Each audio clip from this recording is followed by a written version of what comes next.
What's up, everybody? Jason Balin from Hard Money Bankers, Ian Horowitz from Equity Warehouse. Happy, what's the day? Tuesday? Happy Tuesday to everybody. I forgot what day it was because a lot of times we record on Wednesdays, but happy Tuesday to everybody. If you're just tuning in for the first time to the Real Estate Reserve podcast, welcome. We promise we'll keep it entertaining and you might learn something as well related to business, marketing, real estate, things like that. If you are a return viewer, follower, listener, welcome back. We truly appreciate all the support. You've helped us grow this podcast into a great weekly show that we're able to bring on great guests that are doing real deals and things like that. In a second, we're going to bring on Tyler from TruSteel Buildings, somebody that Ian knows from the self-storage space. Again, Ian's a little bit more of an expert in the self-storage investing than I am. I understand the finance side of it. I do have some involvement on the self-storage side, but Ian's the expert in that space. So, maybe I'll learn something along the way as well. Yeah, well, you never know what you're going to learn. And that's why we do all this fun stuff. Guys, if you get any value out of the show, we don't do this for money. We do it because we like bringing in real people that do real deals, our vendors, our investors, people that we highly respect in the industry that we bring on here. They're not here to sell anything. They're just here to share their experience. So if you get any value out of it, feel free to share your experience with others by, liking, sharing, or leaving us a review. So I just want to say before we bring Tyler on, I'm coming off a pretty big high. Just wrapped up our mastermind event in New Orleans. I have no desire to go back to that city, but it was a really good time where we had 15 to 20 high-level real estate investors in a room talking about life, business, storage, and everything in between. And we got a chance to tour a buddy of ours, Tony's facility, which was pretty cool to go out and check out. So it was a really good time. So I just want to put that out there. Thanks for everyone that attended. Looking forward to the next one. It is invite only, and our next one's going to be in Dallas in March. So should be a fun one. So either way, man, it's other than that, not much going on. I think we should bring Tyler on, who was just telling us that it's about to snow in Michigan. So better get him on before it decides to snow here. And let's talk to Tyler. Tyler, how are you? Good. How are you? Doing great. Why don't you just give us a quick background, a little bit about yourself? So I started doing the storages in 2011. I was at a company many years, building them all over. Probably worked in over 30 states. And then about a month ago, I transferred to a different company for better opportunities. So. No doubt. Yeah. Makes sense. So tell us a little bit what TruSteel does. So same thing. They supply the building materials. We also have erectors that we use. Storage is our big one, but we do the big span buildings, conversions, 2 stories, 3 stories. Not so much of the concrete work or excavating. We can give you references, but we try to stay away from that. Yeah. No, I mean, dude, so like you're in a position which is interesting, and I kind of relate it to like where Jason is in the market as a lender. Jason gets to see everybody's deals from like the inside out. So let's just say we have a store, like a piece of property that we're looking to develop some buildings on, and myself as the operator, I'm like, hey man, I think buildings should go like this. Like, where in the process should someone get you guys involved to start looking at their facility to say, hey, this is the best opportunity for buildings, or, you need to go consult an engineer? I don't really know. Like, what does that look like? Yeah, so you can do that a couple different ways. So we actually do have a guy in-house who does the site plans. You'll send over your property. We'll give you the best layout that we think. Then, also see what you can get approved for to do there. The retention ponds, that's a big one because depending on where you're at, they make you do an extremely huge one, or you can get away with doing a small one. So that really has a lot to do with it as well. Yeah, well, I was saying up here in the Northeast, it's very densely populated. So I just assume every time we build, we need to put a retention pond in. But then we go down to middle of nowhere, Mississippi, And some places down there, like building permits, what's that? It's Right. interesting. So, I mean, you work in 30, you said you've worked in 30 different states. Like, what would you say your favorite state to operate is in? Oh, pretty much all become the same, but I'd probably say Tennessee. Tennessee's a good Why one. why it's just easier? You don't really, they don't put you through the ringer for everything. You don't have an inspector showing up every other day telling you how to do your job, and just a lot. Yeah, I love when inspectors show up, and then you got to remind them, is like, hey man, there's a reason you're an inspector and you don't own a contracting company anymore, man. Yeah. Like, it's funny, dude. It's everywhere. Sometimes in Baltimore City, we're like, oh my God, we just deal with like so much shit. But you get out there, it is interesting to see that every jurisdiction has its own issues. Then, depending on where you're at, they make you get really fancy with it. Some of them require you to have brick on the end of your building. They tell you what color doors you can have. They make the overhang on the roof. It has to be a certain amount of inches, and they get really picky about it, depending on. Yeah. I guess, and I don't know if Tyler or Ian's kind of the best one to answer this, but let's talk about kind of like if you're building a ground up storage facility in general, because it's been a common question that I've gotten in the lending space, where folks have reached out to us that normally we've done loans for on existing buildings or listing structures and facilities, and they're saying, hey, I own this land, or I want to buy the land, and I want to build something up ground up. And personally, I don't have experience with it. I don't even know where you start. Like, let's say you have a piece of land in mind, and I think Ian, you kind of alluded to this question earlier. Like, what's the next step? Do you figure out the building material, getting building materials, or do you get permits in place? Oh yeah, first you got to make sure you're even approved to even do storage there, which normally you got to go to a couple meetings, and you got to make sure you can get approved before all that stuff. Yeah, so generally you're going to want to get the zoning approval first, and then after the zoning approval, then what? Usually you're going to get zoning approvals. You're going to have your site plan set. You're going to have talk to you already about like, what does the building look like? What's the elevations going to look like? What colors? All that fun stuff. Then after all those approvals come from, then we can finally get our building permits. And once we get our building permits, that's when Tyler and team come in. Correct? Does the zoning approval tell you how big you can build on? Is that the approval for that? Like how many levels, how big, how far off from your, whatever your boundaries? I mean, are you getting boundary surveys and things like that at that point, or not? Or is that kind of not necessary? Like, I'm trying to just walk it through somebody who's, trying to build their first storage facility. How do they know how much they can build? Square footage wise, what's kind of the steps and the processes in order to do?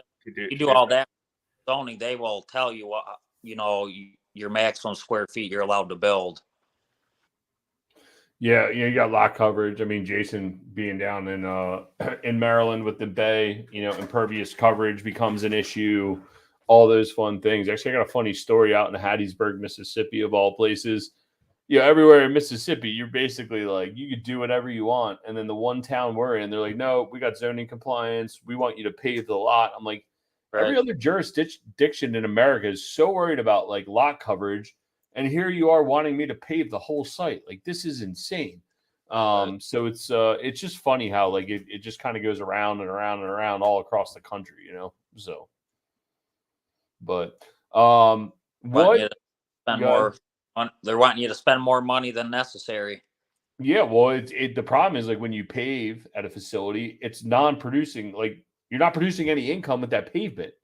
I'm better off putting up buildings and then paving between the buildings, to then get being able to maximize the dollar amount of what I'm putting on the ground. So, real quick, Mitch Pater, he has a very good point. If you're looking to develop storage facilities, one thing you want to do up front is get a feasibility study. The feasibility study is going to identify the amount of storage and the type of storage and the unit mix that you're going to want to develop. And then usually you can hand that rate to someone like Tyler and say, hey, Tyler, like, this is what I'm thinking. Where do you think my costs are going to be?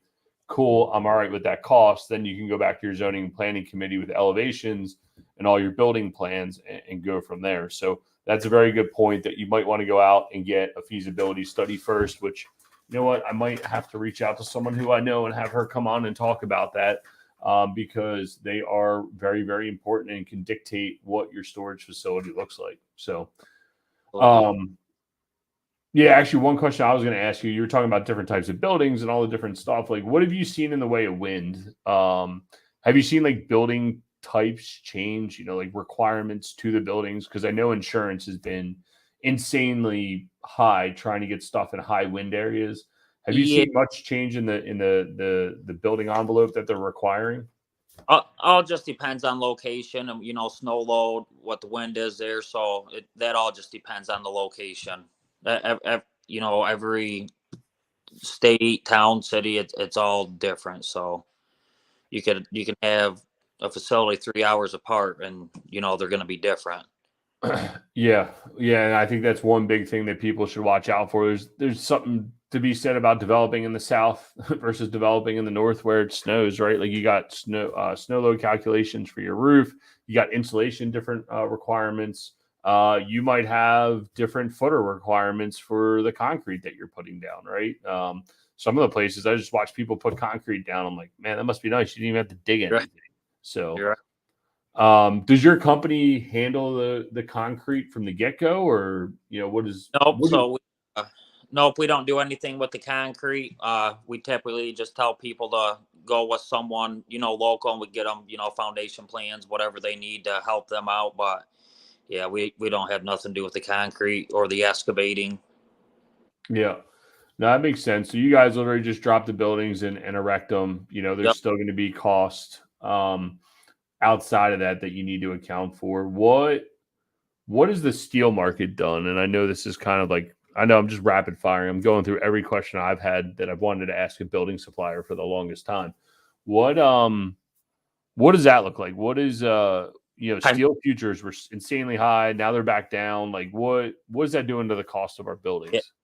Prices right now are really good. I mean, they've been the best that they've been in a long time. So, I mean, let's just say ballpark, just your normal plain Jane 40 by 200 building, screw down roof, this is a ballpark number, material, labor, about $15 all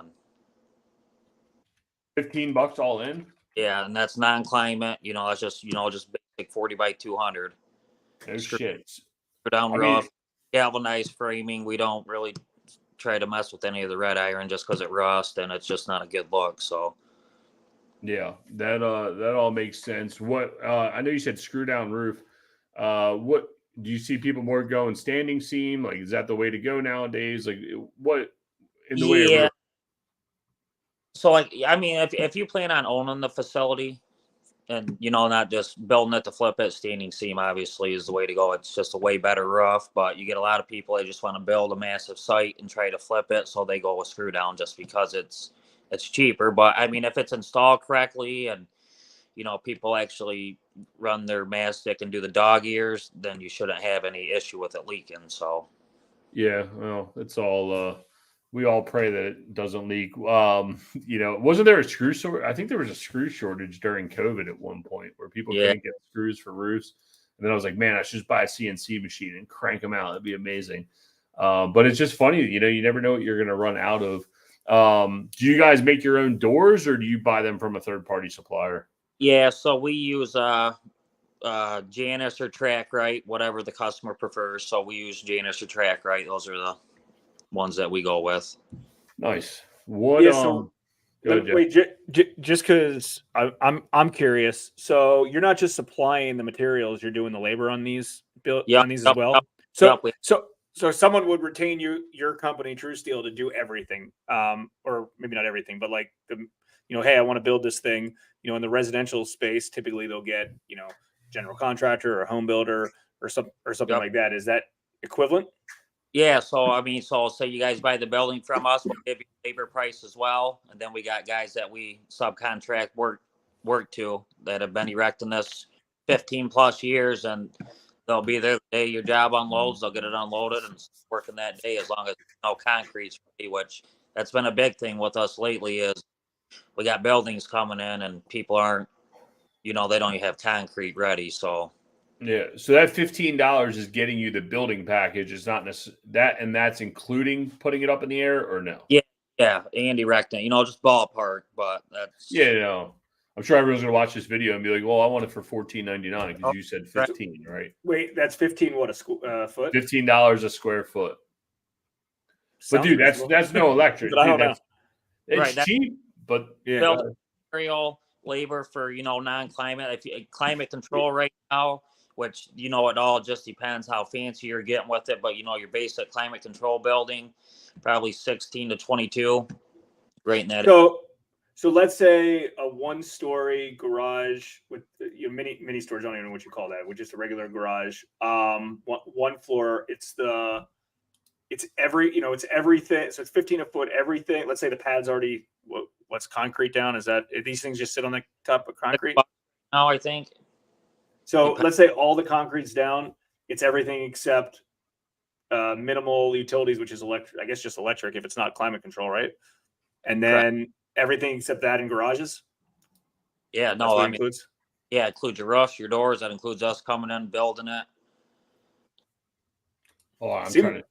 Ballpark. So, for instance, we just priced a gentleman in Michigan last week. He was 34,000 square feet, just basic non-climate buildings, and we come in just a squelch over 15 a square foot.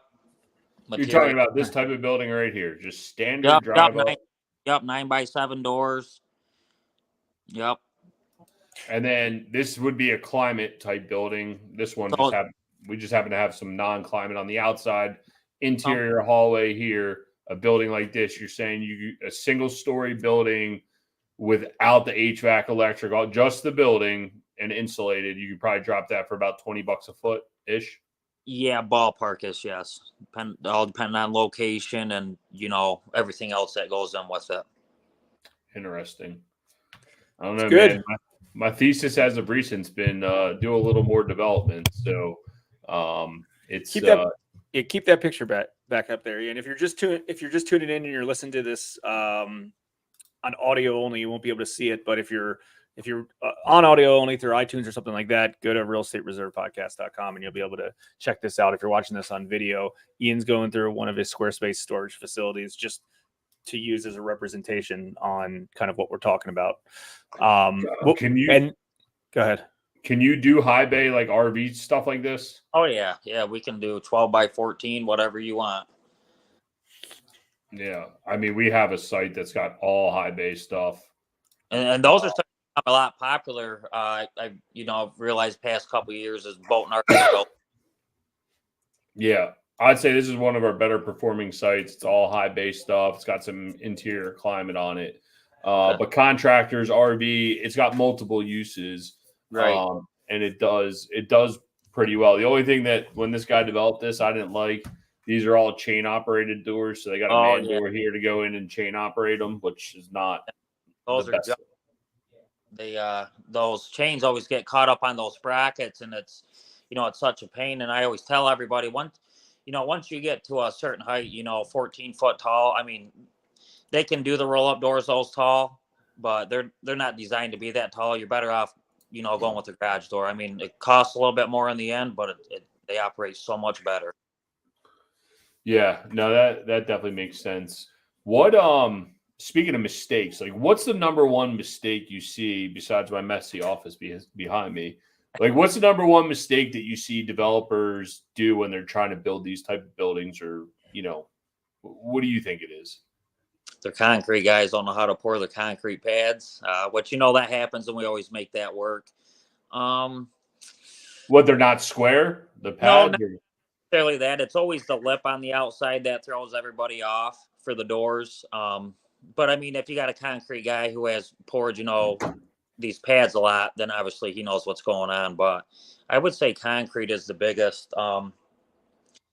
Getting that lip right on the outside. What else? Is there any?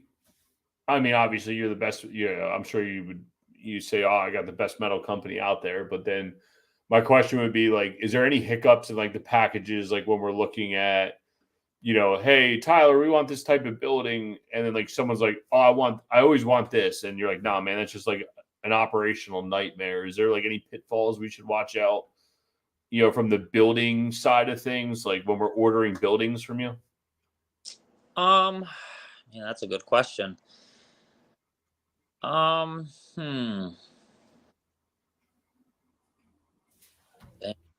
I would say, which I don't really know if this answers it, but I'd say, unit mixes on layouts is probably a big one. You get a lot of people, oh, I want 5x5 units, and that's not even going to serve a purpose. I mean, that unit's not going to be good to anybody.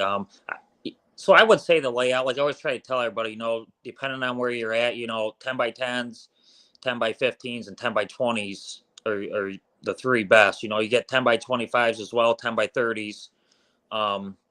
The bigger ones, your 12x40 units, you got to be in a pretty good location, because obviously it's going to be big RVs in there or nice boats. So I would definitely say the unit mix has a big part to do with it.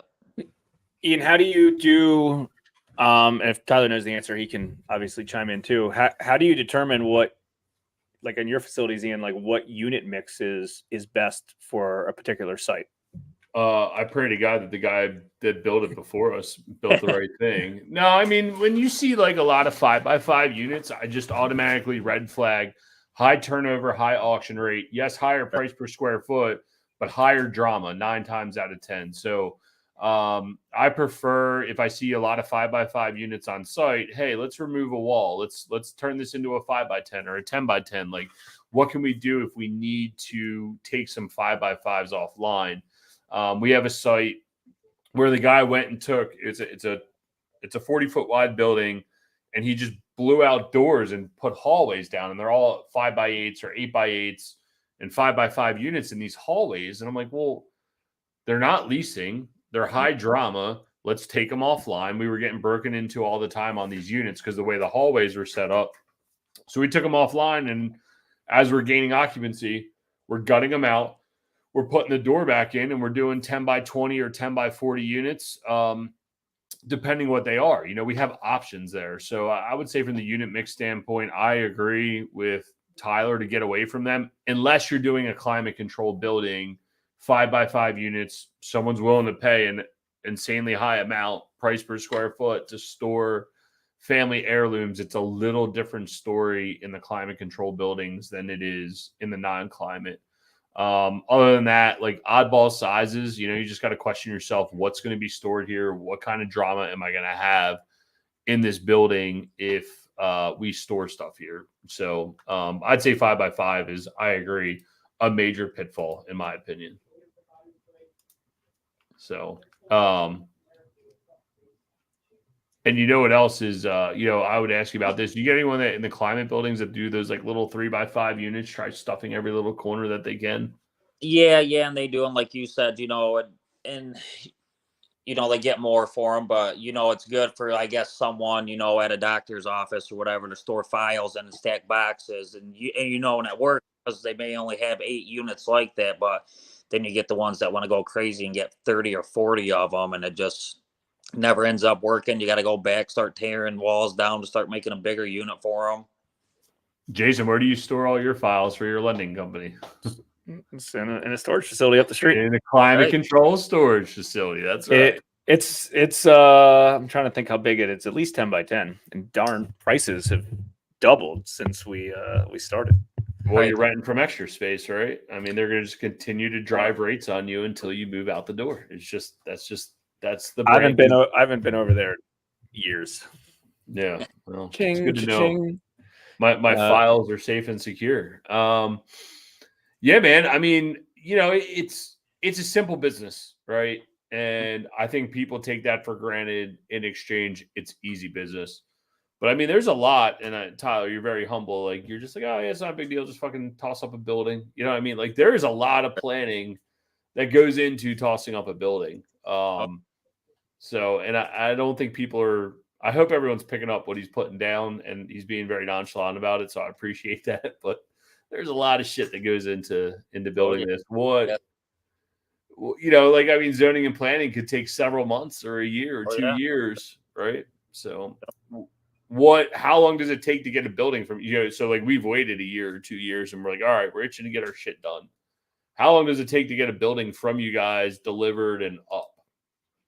So right now our lead times we're about 8 to 10 weeks, and then it all just depends on the size of the building for our guys to build it. I mean, most of our crews, weather's good. You know, they're averaging about 1,000 square feet a day. They start working in the winter. Obviously, it's cold and miserable. They're about 600-700 square feet a day.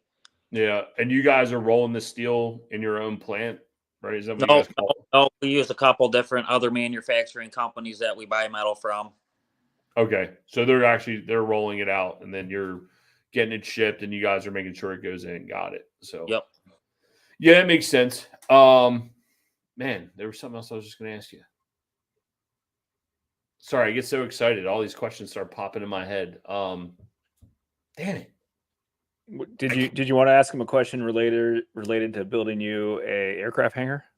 No, that's what I was going to ask you. Thank you. I was going to ask you, like, what else can we use metal buildings for, right? Like, everybody immediately thinks storage. I'm at, just so you know, this is my in-laws' old business that we bought. They used to sell and service outdoor power equipment. We got a metal building out front that nobody can see that used to be the warehouse with 2 sliding barn doors.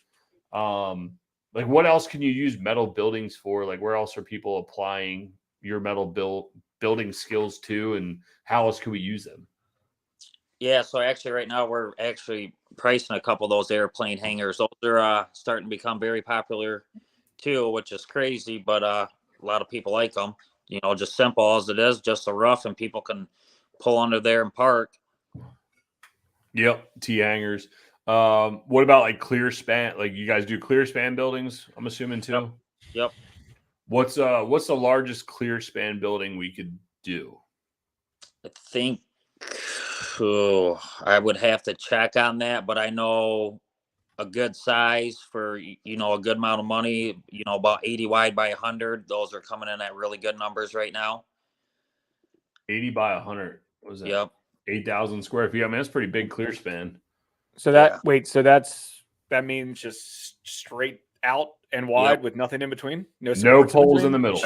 No, Jesus, that's that's huge. Well, you put soccer fields, right? Your girls play soccer. People put them up and stack them together and put a bunch of soccer fields in them. 80 by 100. That is a soccer field. A full soccer field almost. A football field. Yeah, it's big, dude. So I do know we priced a gentleman for one that size, and he was out in Illinois, and he come in at 16 something a square foot. That's crazy, man. See, there's something still affordable in this country. I'm so excited. So, what, you a Detroit Lions fan? Oh yeah, now that they're doing good. Now that they're good, yeah, right. Years of horribleness. I like them. Good underdog team, but yeah, it's all right over here in Philly for a minute. It's a good sports town right now. So, but yeah, man. No, I think it's cool, and I think I've been looking at some small bay flex industrial type stuff. How can you apply metal buildings into that use case scenario? Contractor buildings, storage in general is obvious. Do you guys do anything with like the covered RV storage at all? Yeah, yep, we do. We haven't done a whole lot of them, but we've had a couple people that we've put some numbers on some things for, so we're just waiting for them to get back in touch. Nice. All right. Yeah, I like it. What I don't know, man. I'm just amazed because, like, here we're out here buying storage facilities, $30, $40, $50 a foot. Yes, land acquisition. We're buying an in-place business. We're trying to renovate it, and get it cash flowing again, but here you are saying, oh man, it's easy enough. Just let's go get some plans and put a building up for $15 a foot. It makes you think, how much of a deal are we getting with an existing storage facility and all the drama that comes with it versus building something brand new? I get it. Your drama is just in a different place. Your drama is with zoning and planning and trying to get these things erected and trying to get them and financed. So really do appreciate your insight on all of it, man. So absolutely. Yeah. Do you go to any of the big storage trade shows? I'm assuming, if people want to find you. I normally go out to the one in Las Vegas in April, which I think Dustin's going to be out there again this year. So yeah, dude, they need to move that show. Going to fucking Vegas, it's just it kills me, dude. Kills me.